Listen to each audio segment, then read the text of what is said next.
Everyone, good evening, শুভ সন্ধ্যা। আশা করি সবাই খুব ভালো আছো।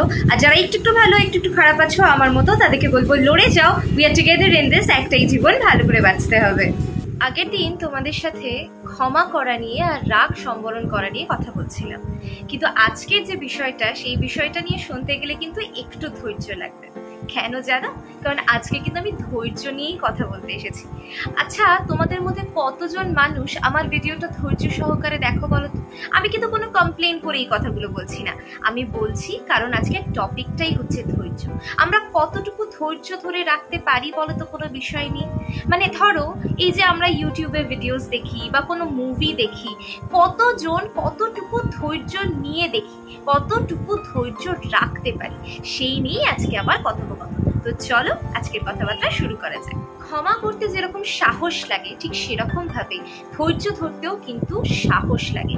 এবং ধৈর্য কিন্তু একটা অমূল্য সম্পদ, সেটা কিন্তু সবার কাছে থাকে না। এই ধরো, যে কোনো কাজ করতে গেলেই কতটা পরিশ্রম লাগে, ঠিক সেরকম ভাবে কতটা ধৈর্য লাগে একবার ভেবে দেখো। কিন্তু আমরা কতজন, কটা মানুষ কতটা ধৈর্য ধরতে পারি, তাই না? আমি কিছু এক্সাম্পলস দিচ্ছি, আশা করি এই এক্সাম্পলস গুলো দিলে তোমরা একটু হলেও বুঝতে পারবে কি বলতে চাইছি। ধরো, আমরা মার্কেটে কোনো একটা কাজ করতে গেছি, ঠিক আছে? সেখানে আমাদের লাইন দিতে হয়, খুব স্বাভাবিক ব্যাপার। কিন্তু আমরা কতটুকু সময় ধৈর্য ধরে থাকতে পারি? আমরা অধৈর্য হয়ে পড়ি। ধরো, কোনো একটা কাজ করছি আমরা, প্রথমবার হলো না, দুবার হলো না, তিনবার হলো না, আমরা ধৈর্য হারিয়ে ফেলি কিনা নিজেরাই বিবেচনা করে দেন। মানে ধৈর্য কমতে কমতে কমতে কমতে আমাদের কতটা তলানিতে ঠেকেছে, সেটা একবার কি আমরা ভেবে দেখছি আমাদের কতটুকু ধৈর্য আছে? ধরো, একটা অঙ্ক করতে বসেছি, আমি স্টুডেন্টসদের ক্ষেত্রেই বলছি, যাকে যদি আমাকে কোনো স্টুডেন্ট দেখে থাকো তাকে বলছি। ধরো, তুমি প্রথমে একটা অঙ্ক করতে বসেছো, এইবার তুমি একবার ট্রাই করলে, মিললো না। দুবার ট্রাই করলে, মিললো না। তিনবার ট্রাই করলে, তাও মিললো না। তারপরে কি মনে হয়, ধুর, আমি অঙ্কটা আর করবো না, এ মিলছে না, হবে না। কাজ করার সময় বলছি, প্রথমবার হলো না, দ্বিতীয়বার হলো না, তৃতীয়বার হলো না, তারপরে নিজেদের ওপর নিজেদেরই রাগ হতে শুরু করে, আর এই কাজটা আমি করতে পারছি না। তার মানে কি? আমরা ধৈর্য হারিয়ে ফেলছি। একজন মায়ের কথা ভাবো তো, একজন মা যখন মা হয় তখন তার সন্তানকে মানুষ করতে গেলে তার কতটা ধৈর্য লাগে। কিন্তু এখনকার দিনে সেই মা হওয়ার ধৈর্যটা আমরা যখন কোনো কাজ করতে যাই, সেই কাজটাতে কেন দেখাতে পারি না বলো তো? মা যেভাবে তিলে তিলে ধীরে ধীরে তার সন্তানকে বড় করে তোলে, যে ধৈর্য ধরে তাকে বড় করে, পরিণত প্রাপ্তবয়স্ক একটা মানুষে পরিণত করে, ঠিক সেই ধৈর্যটাই কিন্তু আমরা কাজে লাগাতে পারি না। মানে কাজের সময় সেই ধৈর্যটাই আমরা হারিয়ে ফেলি, তাই নাকি? ধরো, পড়াশোনার ক্ষেত্রে আমরা কি প্রথম দিনই ক্লাস 12 পাশ করে গ্র্যাজুয়েশনের জন্য কলেজে ভর্তি হতে পারি? পারি না। আমাদের কতগুলো বছর ধৈর্য ধরে থাকতে হয় একটা সার্টিফিকেট পাওয়ার জন্য, একটা ডিগ্রি পাওয়ার জন্য। ঠিক সেরকম ভাবেই যেরকম এডুকেশন, যেরকম পড়াশোনা, ঠিক সেরকম ভাবেই হচ্ছে আমাদের জীবন। জীবন ধৈর্যের পরীক্ষা নেয়, জীবন ধৈর্য ধরতে শেখায়, জীবন ধৈর্য চায়। হ্যাঁ, জীবন বলে তুমি ধৈর্য ধরো, কিন্তু আমরা তো এই ধৈর্যটাই ধরতে পারি না। ধরো, কেউ বিজনেস করছে, বিজনেসে প্রথমেই যে লাভ হবে তার কোনো মানে নেই। কপাল ভালো থাকলে প্রথমেই প্রফিট হয়ে যেতে পারে, কিন্তু প্রথমেই যে প্রফিট হবে তার কোনো গ্যারেন্টি, কোনো অ্যাসিওরেন্স কি কারুর কাছে আছে? প্রথমে হয়তো লস হয়, প্রথমে হয়তো ভালো করে আমরা কাজ করতে পারি না, বা অনেক সময় কাজ করলেও আমাদের লস হয়, আমরা ভালোভাবে এস্টাবলিশড হতে পারি না, অনেকটা সময় লাগে। আর এই সময়টাতেই আমাদের ধৈর্য ধরতে হয়। কিন্তু কতটা ধৈর্য আমরা ধরতে পারি? খুব সহজেই আমরা অধৈর্য হয়ে যাই না? তোমরা নিজেরাই ভেবে দেখো। আমি একটা কথা বলবো, আজকে একটা ছোট্ট অ্যাডভাইস দিই। ঘড়িটাকে লক্ষ্য করে দেখবে, কিন্তু ঘড়িটা দেখা বন্ধ করো। ঘড়ি দেখা বন্ধ করে ঘড়ির মতো হওয়ার চেষ্টা করো। ঘড়িটা যেরকম টিক টিক টিক টিক করে চলতে থাকে, তুমিও ঠিক সেইভাবে চলতে থাকো। ঘড়িটা দেখা বন্ধ করে ঘড়ির মতো হওয়ার চেষ্টা করো। হ্যাঁ, তাহলে দেখবে অনেক প্রবলেম সলভ হয়ে যাচ্ছে। আমি নিজে এটা নিজের জীবনে এটা করে দেখেছি, তাই জন্যই বলছি। বিজনেস নিয়ে কথা বলছিলাম না, যে বিজনেসে যেরকম ধৈর্য লাগে তবেই একজন সাকসেসফুল বিজনেসম্যান হতে পারে। রতন টাটা যদি ধৈর্য না ধরতো, তাহলে কি রতন টাটা তো একদিনে রতন টাটা হয়নি, তাকে তো ধৈর্য ধরতে হয়েছে, এবং ধৈর্যটা ধরেছে বলেই তো সে আজকে এই জায়গায় আসতে পেরেছে। তাহলে তোমরা কেন ধৈর্য ধরতে পারছো না? আমাকে যদি কোনো ইউটিউবার আজকে দেখে থাকো, তাহলে সেই ইউটিউবার ভাই বোনদের উদ্দেশ্যে বলছি, প্রথম দিন 2-3টে কাজ করলাম, তারপরের দিনকে 3টে-4টে কাজ করলাম, তারপরে ভিউজ এলো না, সাবস্ক্রাইবার্স বাড়লো না, ওয়াচ টাইম বাড়লো না, এইগুলো ভেবে আমরা কতটা অধৈর্য হয়ে পড়ি। এই এখান থেকে ওয়াচ টাইম কিনে নিচ্ছি, ওই ওখান থেকে সাবস্ক্রাইবার কিনে নিচ্ছি, কি করে তাড়াতাড়ি সাবস্ক্রাইবার বাড়ানো যায়, কি করে আমাদের তাড়াতাড়ি ভিউজ বাড়ানো যায়, এইসব ভাবতে থাকি। ধৈর্যটা কতটা কমে যাচ্ছে বলতো আমাদের। দিন দিন যত দিন যাচ্ছে তত ধৈর্যের পরীক্ষা দিতে দিতে আমরা ক্লান্ত হয়ে যাচ্ছি ঠিকই, কিন্তু তাও ধৈর্য হারিয়ে ফেলছি। কিন্তু এই পরীক্ষাটা তো দিতে হবে। জীবনে কতবার পরীক্ষা দিয়ে পাশ করে তারপর একটা গ্র্যাজুয়েশন পাস হয় বলতো একটা মানুষ?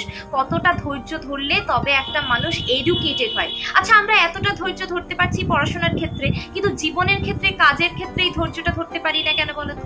ধরো যারা একটু মোটা মানুষ, ধরো যাদের একটুখানি ওয়েট লস করার দরকার আছে, তারা প্রথমে যখন শুরু করে, শুরুতেই কি ওয়েট লস হয় না? তো আমার ক্ষেত্রে আমি বলতে পারি, আমি একটা টাইমে 86 কেজিস ওজন ছিল, জানো তো। আমি আমার নিজের জীবনের অভিজ্ঞতা তো তোমাদের সাথে শেয়ার করি, তাই আজকে তোমাদের সাথে এটা নিয়েই কথা বলছি। আমি যখন ওয়েট লুজ করতে শুরু করেছিলাম, প্রথম দিকে আমার কিছুতেই ওয়েট লস হচ্ছিল না, আমি কিন্তু অধৈর্য হয়ে পড়েছিলাম। তখন কিন্তু আমার স্যার আমাকে বলেছিল যে দেবলী না, ধৈর্য ধরতে হবে। তুমি যদি ধৈর্য না ধরো তাহলে কিন্তু কোনো কাজই তুমি সুষ্ঠুভাবে সম্পূর্ণ করতে পারবে না। আর তখন আমি শিখেছিলাম যে হ্যাঁ, সত্যিই তো জীবনে যে কোনো কাজই হোক না কেন, সেটা নিজের ওয়ার্ক প্রেশার হোক, নিজের অফিস হোক, নিজের কলেজ হোক, নিজের স্কুল হোক বা নিজের জীবন হোক, ধৈর্য আমাদের ধরতে হবে। আমরা যদি ধৈর্য না ধরতে পারি তাহলে কিন্তু জীবনে কোনো কাজই সফলভাবে সুসম্পন্ন করতে পারবো না। আমি ঠিক সেইভাবে ধৈর্য ধরে নিজের কাজটা করে গেলাম ওই ঘড়িটার মতো, এবং আলটিমেটলি আমি কিন্তু 85 থেকে 62-তে নিজের ওজনটা কমিয়ে আনতে পেরেছিলাম। কেন পেরেছিলাম জানো? ধৈর্য ধরতে পেরেছিলাম। তাই ইউটিউবার্স বন্ধুদেরকেও বলবো, ধৈর্য ধরো, ধৈর্য ধরলে দেখবে ঠিক সফলতা তোমার কাছে আসবে। এমনি যে কোনো কাজই হোক না কেন আমাদেরকে ধৈর্য ধরতে হবে। তাহলে সারমর্মটা কি দাঁড়ালো? আমরা যদি ধৈর্য ধরে কাজ করে যাই তাহলে কিন্তু সফলতা আসবে, কিন্তু তার জন্য আমাদেরকে তো ধৈর্যটা ধরতে হবে। আমরা তো ধৈর্যই ধরি না।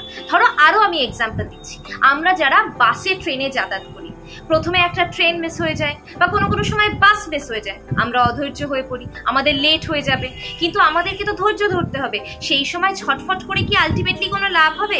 বাস কি আসবে না আমাদের ছটফটানিতে, না আমাদের ছটফটানিতে আবার নতুন করে একটা ট্রেন আসবে? ট্রেনের সময় আসবে, বাসের সময় আসবে। তাই আমাদেরকে তো ধৈর্য ধরতেই হবে। জীবনটাও ঠিক সেরকমই, আমরা যদি ধৈর্য না ধরি তাহলে কিন্তু সব কিছু আমাদের হাতের বাইরে চলে যাবে। আর যদি আমাদের সমস্ত কাজ সুষ্ঠুভাবে সম্পূর্ণ করতে হয় তাহলে মাথা মন দুটোই ঠান্ডা রাখতে হবে। এবং মাথা মন কখন ঠান্ডা থাকবে?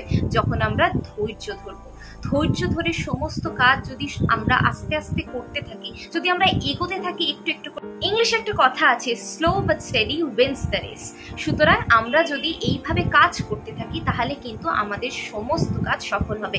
আবারও বলছি, কতগুলো এক্সাম্পল আজকে দিলাম বলতো, এই প্রত্যেকটা এক্সাম্পলের সাথে নিজেকে মিলিয়ে দেখো, দেখবে প্রত্যেকটা জিনিসে কিন্তু ধৈর্য লাগে। তাই সেদিন যেরকম বলেছিলাম যে তুমি ক্ষমা করো এবং নিজের রাগকে সম্বরণ করো, ঠিক সেরকম ভাবেই বলছি, ধৈর্য ধরো। আমরা কিন্তু খুব সহজেই ধৈর্য হারিয়ে ফেলছি।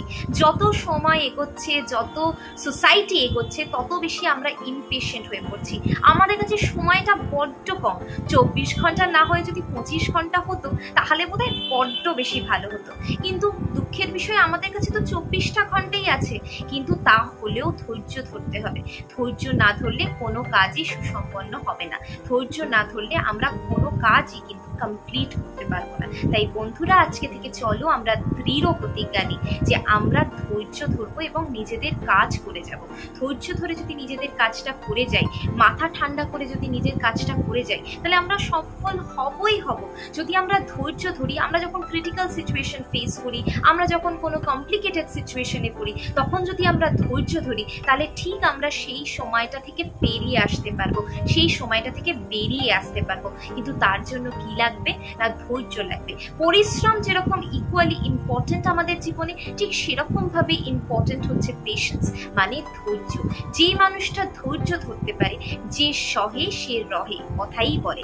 তাই যদি তোমরা ধৈর্য ধরতে পারো তাহলে কিন্তু তোমাদের জীবনের half of the problem solve হয়ে যাবে। একটু আমার কথাটা মিলিয়ে দেখো, একটু আমার কথা ভেবে দেখো, তাহলে আমি শিওরলি গ্যারান্টিডলি তোমাদেরকে বলতে পারি তোমাদের কিন্তু উপকার হবে। তাহলে এই ছোট্ট বোনটার কথা একটু মনে রাখবে তো তোমরা। তো চলো আমরা ধৈর্য ধরবো, আমরা হাল ছেড়ে দেবো না, আমরা পরিশ্রম করবো এবং আমরা সফল হব। এই পজিটিভ নোটেই আজকের ভিডিওটা শেষ করছি। তোমরা সবাই ভালো থেকো, সুস্থ থেকো, think positive, live positive, positive ভাবো, পজিটিভ থাকো, তাহলে দেখবে সব কিছু পজিটিভ হবে।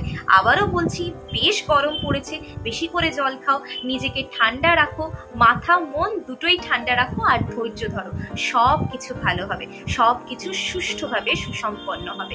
সবাই ভালো থেকো, সুস্থ থেকো। আবার দেখা হবে অন্য কোনো সকালে, অন্য কোনো ভোরে, অন্য কোনো আলোয়। ততক্ষণের জন্য টাটা।